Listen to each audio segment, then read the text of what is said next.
comenzar un nuevo tema.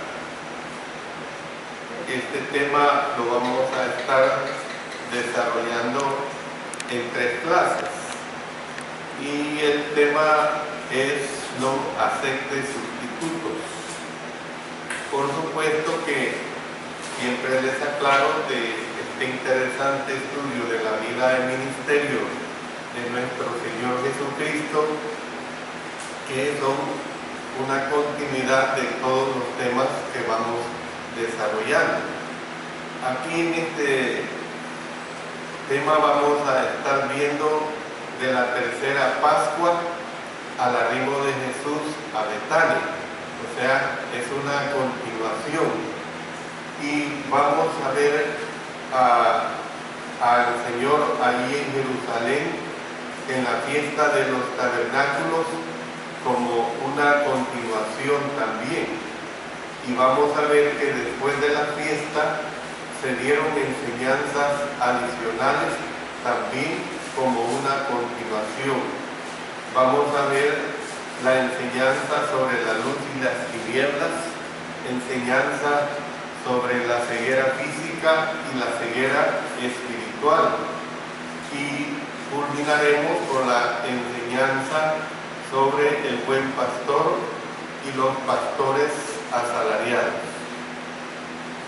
Bueno, si ustedes recuerdan, en la lección anterior vimos que Jesús y sus discípulos llegaron a Jerusalén para la fiesta de los tabernáculos. Después de la fiesta, Cristo se quedó algunos días para enseñar. La lección terminó donde se narra un evento conocido, o sea, aquella mujer que fue sorprendida en adulterio. Y este estudio precisamente comienza donde el anterior terminó. Juan, hermanos, es el único que consigna los eventos de esta lección. No los encontramos ni en Mateo, ni en Marcos, ni en Lucas. Toda la acción tuvo lugar allí en Jerusalén o cerca de la ciudad de Jerusalén. Noten en Juan capítulo 8 y el versículo 20, estas palabras habló Jesús en el lugar de las ofrendas, enseñando en el templo, y nadie le prendió porque aún no había llegado su hora. Luego en el capítulo 9 versículo 7, y le dijo: ve a lavarte en el estanque de Siloé, que traducido es enviado. Fue entonces y se lavó y regresó viendo. Entonces, todas estas acciones tuvieron lugar allí en Jerusalén o cerca de Jerusalén, y es probable que los eventos ocurrieran poco después de la fiesta de los tabernáculos, de la cual en las clases pasadas ya se ha dado suficiente explicación sobre lo grandioso que era esta fiesta. El texto se centra en el cada vez más enconado conflicto que se da entre Jesús y la jerarquía religiosa de Jerusalén. O sea, había una lucha continua, había una lucha permanente entre el Señor Jesucristo y esa jerarquía religiosa de Jerusalén.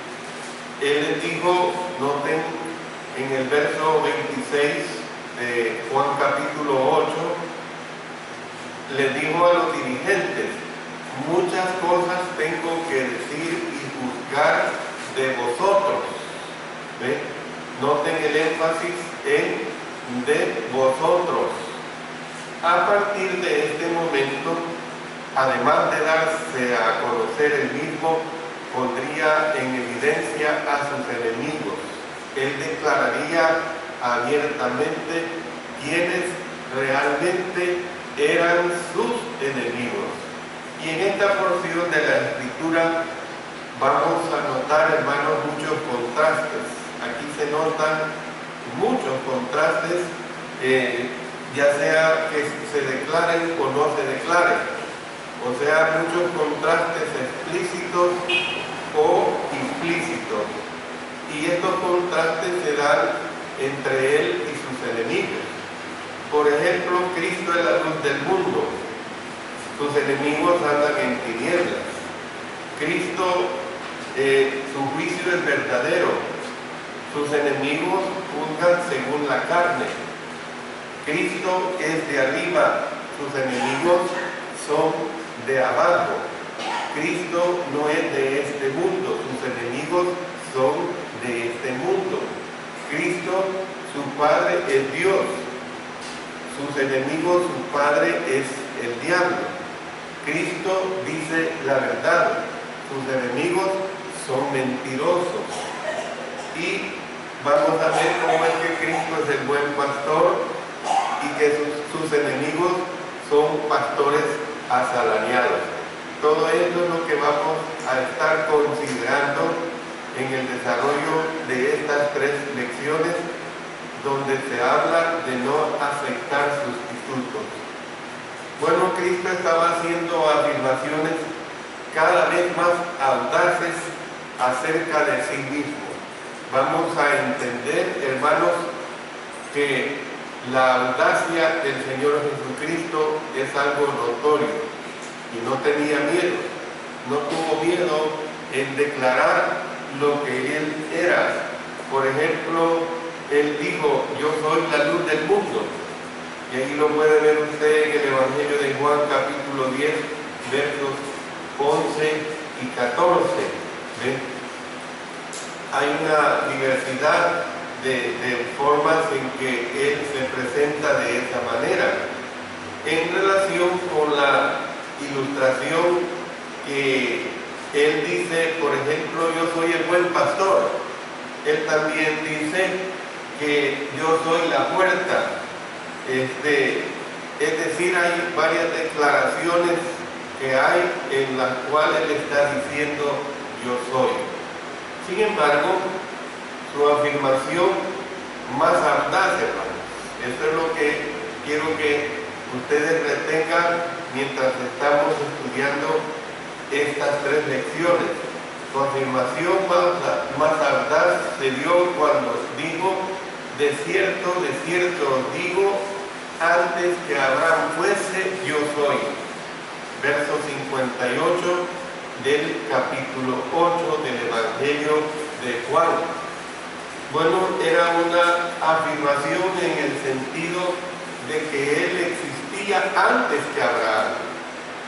Y vamos a ver esta declaración en relación a Abraham, la vamos a ver vastamente en una forma bien explícita, porque en el desarrollo de este capítulo 8 se usa mucho este argumento por los judíos que le estaban atacando.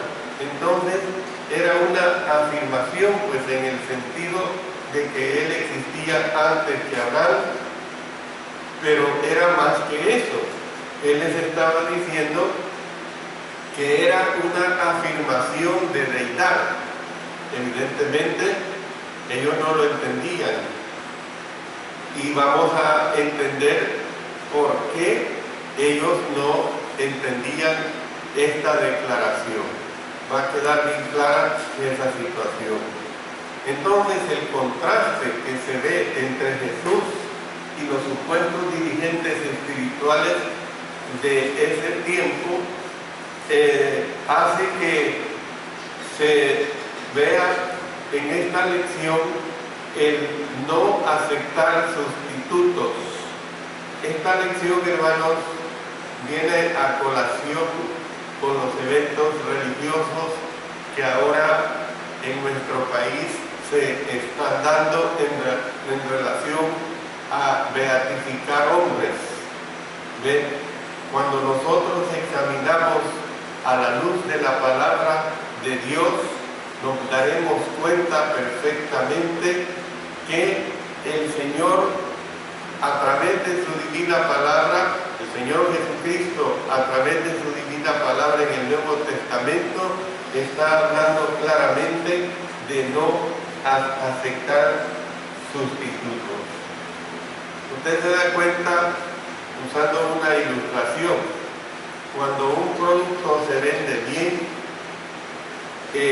inmediatamente en el mercado por lo general se satura con imitaciones de determinado producto que ha tenido éxito, pero los productores originales del producto, el producto original, hacen propagandas en decir no acepte sustitutos, y esa es la realidad. Entonces, es lo que vamos a ver nosotros en esta lección bien claramente. Hoy muchos han desechado al Señor Jesucristo como ha sido siempre, desde que Él vino a la tierra, desde que Él se encarnó. Él fue rechazado y siempre estaban poniendo sustitutos. Hoy en día también ponen sustitutos del Señor Jesucristo. Y mientras este mundo exista y mientras haya una religiosidad que no es la dirigida por la sagrada dirección de las Escrituras en el Nuevo Testamento, donde está plasmada su doctrina, siempre los hombres van a buscar sustitutos, así se van a comportar. Entonces, vamos a entender, pues, hermanos, que el mensaje principal, pues, de este estudio será: no acepte sustitutos del Señor. Y es lo que a nosotros nos tiene que interesar. Yo estoy hablando ahorita con personas cristianas, el auditorio que está escuchando, pero usted que escucha estos mensajes a través del internet, a lo mejor usted anda en busca de la verdad, y yo le digo que para que encuentre esa verdad tiene que escudriñar las Sagradas Escrituras, tiene que escudriñar la doctrina de nuestro Señor Jesucristo, que está plasmada en el Nuevo Testamento, para que usted no acepte sustitutos. Bueno, vamos a ver varios aspectos de el no aceptar sustitutos. Y uno de los que vamos a ver en esta lección es precisamente no acepte ninguna otra luz. No acepte ninguna otra luz. Yo les voy a pedir, llévense grabado, marquen en sus Biblias, que en estas 3 clases vamos a estar estudiando del apóstol Juan, su Evangelio, el capítulo 8, los versos 12 hasta el 59. En estas 3 lecciones vamos a estar yendo y viniendo a cada uno de estos versículos, y va a haber una explicación de estos versículos y un entendimiento, pues, de lo que allí se está presentando. Usted recuerda que al comienzo de esta lección hallamos a Jesús enseñando en el templo. Ya lo hemos leído en los versos 20 y 59. Yo no le voy a estar repitiendo siempre el capítulo 8 porque es el capítulo de referencia. Y Él estaba enseñando en el templo, en el lugar de las ofrendas. Ahí lo hemos visto en el verso 20. El lugar de las ofrendas era la parte del patio de las mujeres. El patio de las mujeres era la parte del templo donde podían entrar tanto varones como mujeres judíos. ¿Ve? No había ningún problema que entraran varones y mujeres judíos. Era un lugar especial donde había oración 2 veces al día. Pues hermanos, ese lugar de las ofrendas era la parte del patio de las mujeres en la cual estaban ubicadas 3 arcas de recolección con boca en forma de trompeta.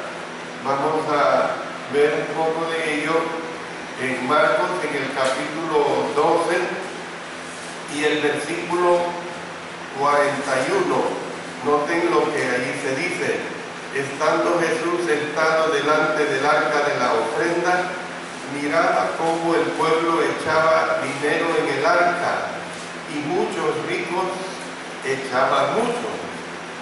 Luego el verso 43, entonces llamando a sus discípulos les dijo: de cierto digo que esta viuda pobre echó más que todos los que han echado en el arca. No vamos a dedicarle tiempo a que la viuda echó más, porque la lección no trata sobre eso, sino el punto es entender a dónde es que ellos, estando ahí en el templo, echaban precisamente sus ofrendas.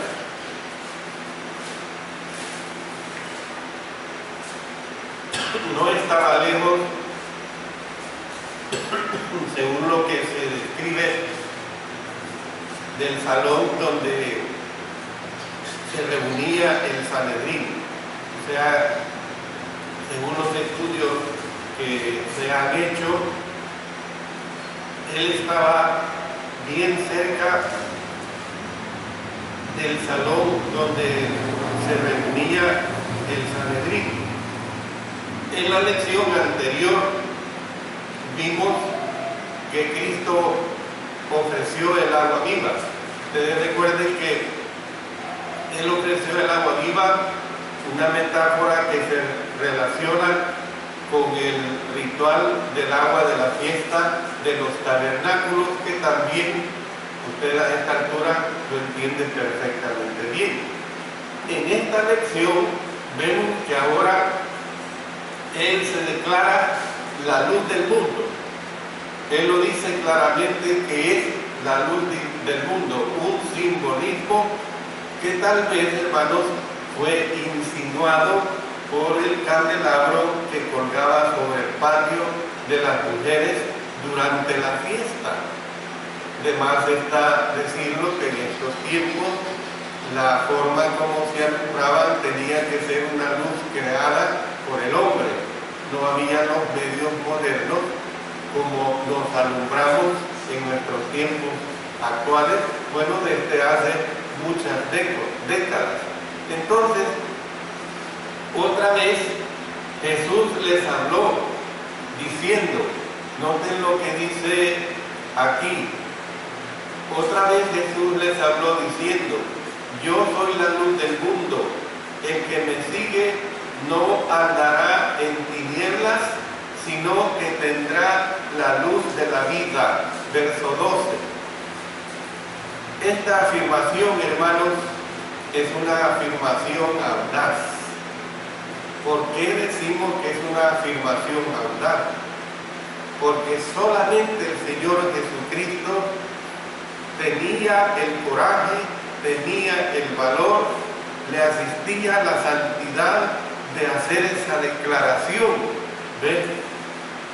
O fue cierta o no fue cierta esta declaración, porque desde el punto de vista del ser humano pudo ser una declaración vanidosa, aseverando cualquier hombre que fue una declaración que expresó hombre alguno. Imagínense su servidor o cualquiera de ustedes trasladándonos nosotros a aquel tiempo y diciéndole, podemos decir, bueno, yo lo que estaba haciendo es predicar la palabra del Señor y decir, yo soy la luz del mundo. Yo no podría decir eso. Yo lo podría decir repitiendo del Señor, como lo hago ahora en día, como lo estoy haciendo ahorita. Pero no, el Señor aquí Él está diciendo directamente de Él mismo: yo soy la luz del mundo.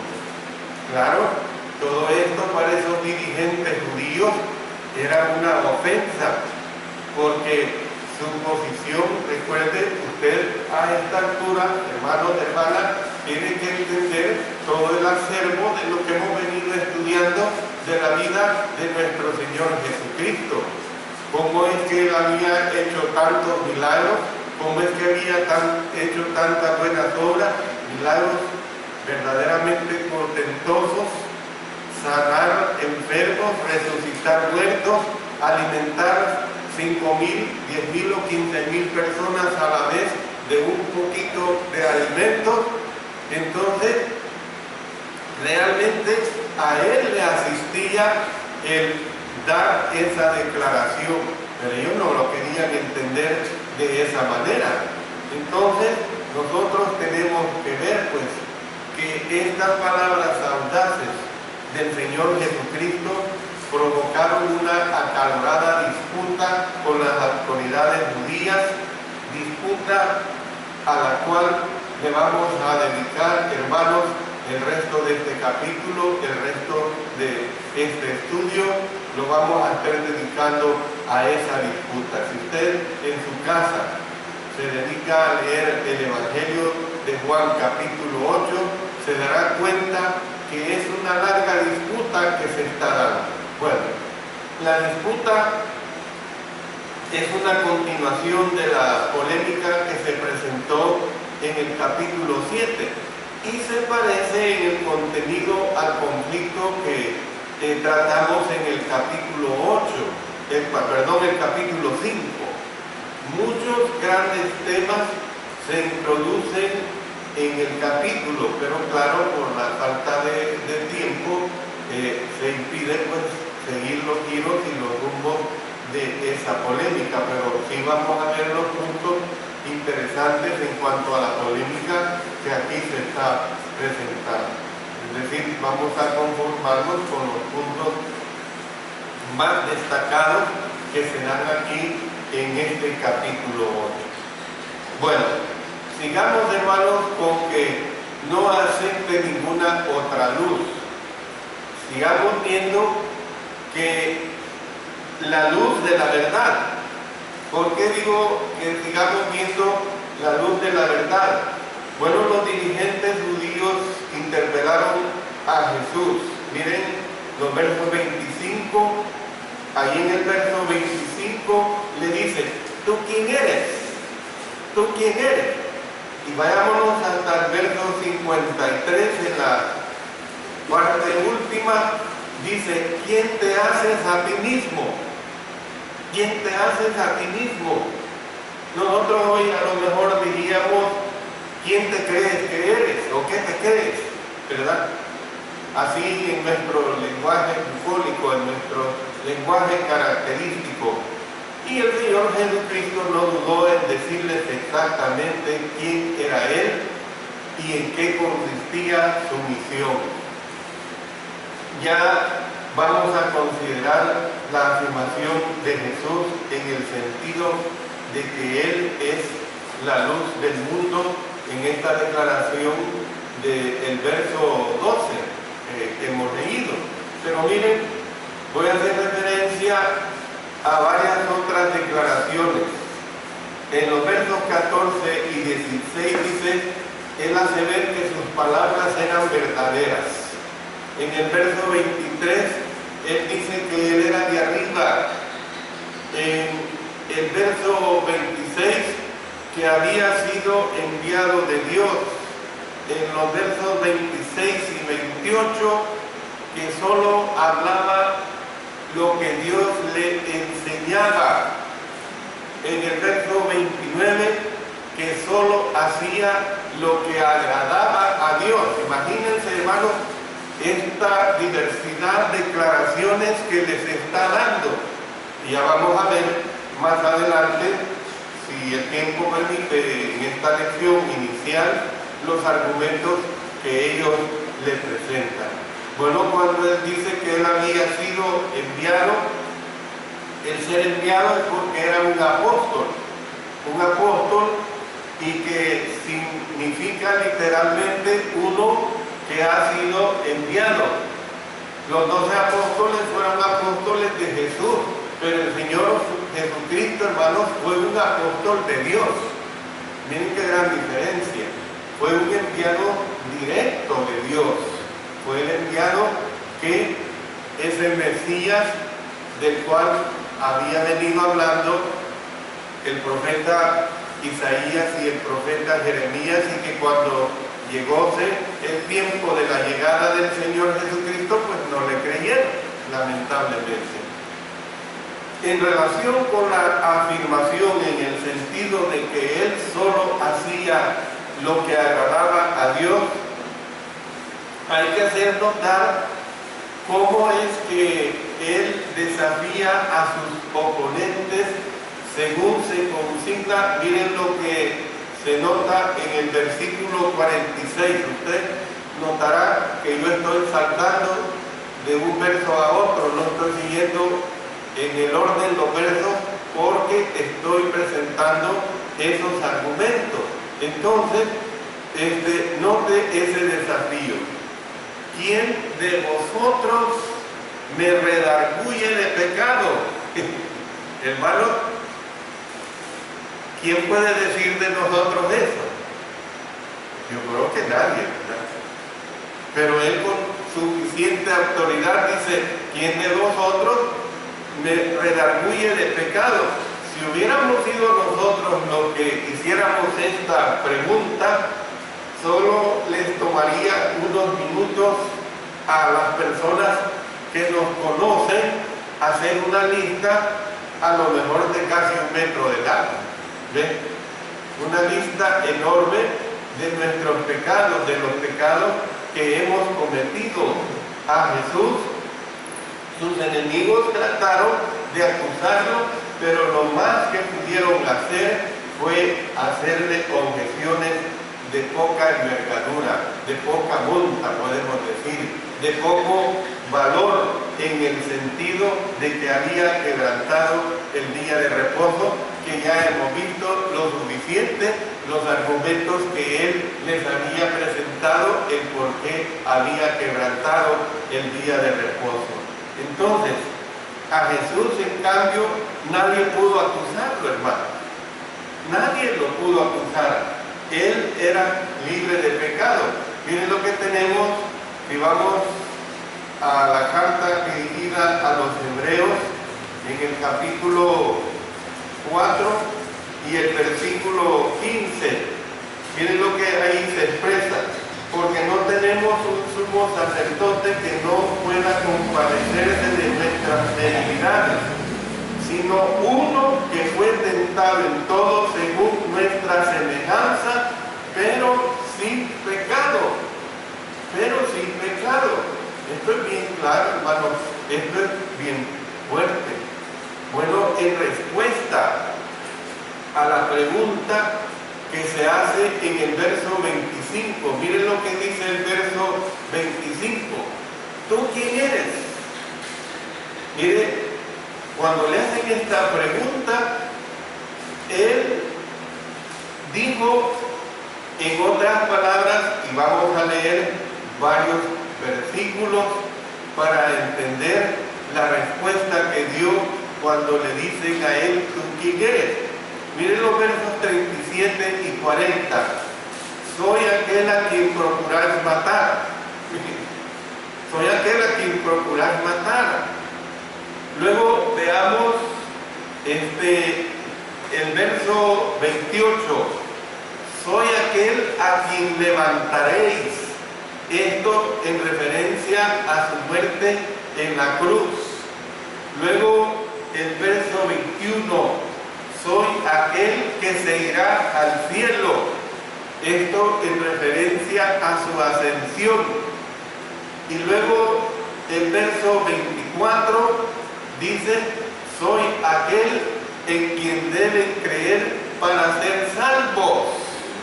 Hermanos, imagínense cómo él está hablando en una forma tan tajante y con una plena autoridad, con un valor que no teme decirle a estos dirigentes que todo lo que querían de él era su cabeza.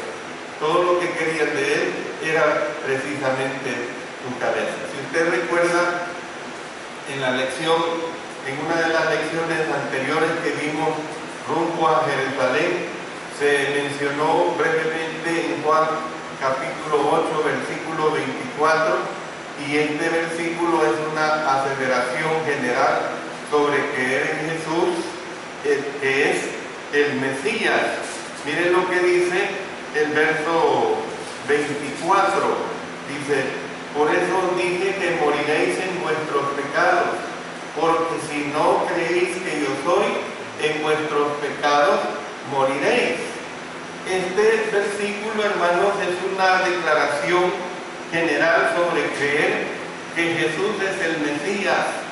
Sin embargo, es el mensaje implícito que es aún mayor que este.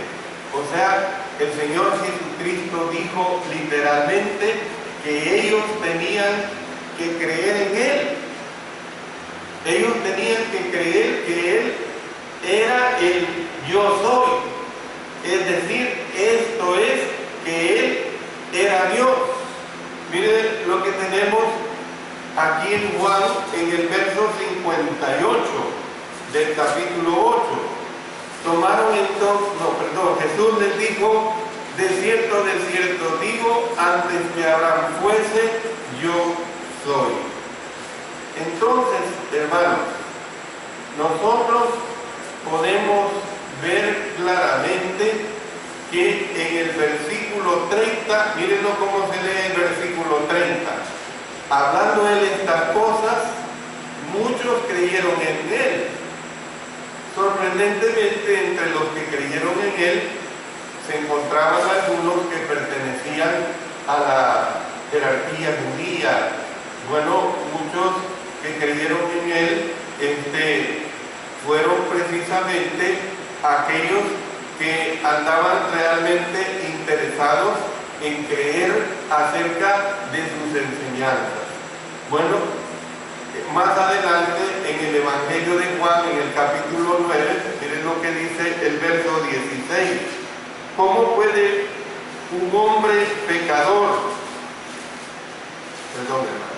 si 9:16, entonces algunos de los fariseos decían: ese hombre no procede de Dios porque no guarda el día de reposo. Otros decían: ¿cómo puede un hombre pecador hacer estas señales? Y había disensión entre ellos.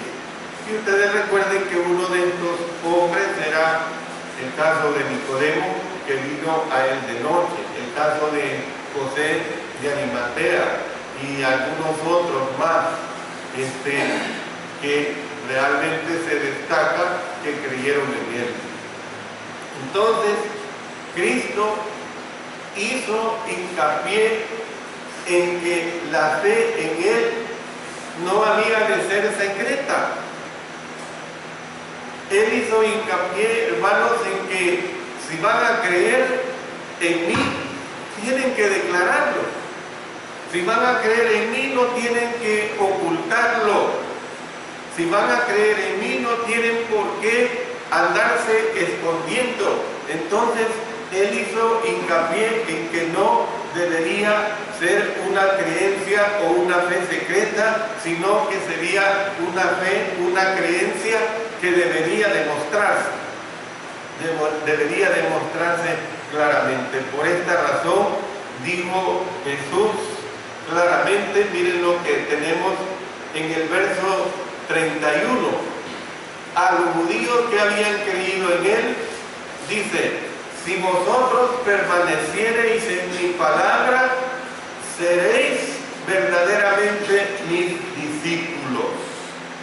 Si creen en su palabra, serían verdaderamente sus discípulos. Y esto lo repitió más adelante. Noten en el verso 51 cuando dijo: el que guarda mi palabra nunca verá muerte. De modo, hermanos, que no bastaba con creer, sino que Él está diciendo que había que llevar su palabra a la acción. ¿Ven? Cuando Él está diciendo el que guarda mi palabra, porque ese concepto de creer, hermano, lo tiene el mundo en general. Las personas que son religiosas.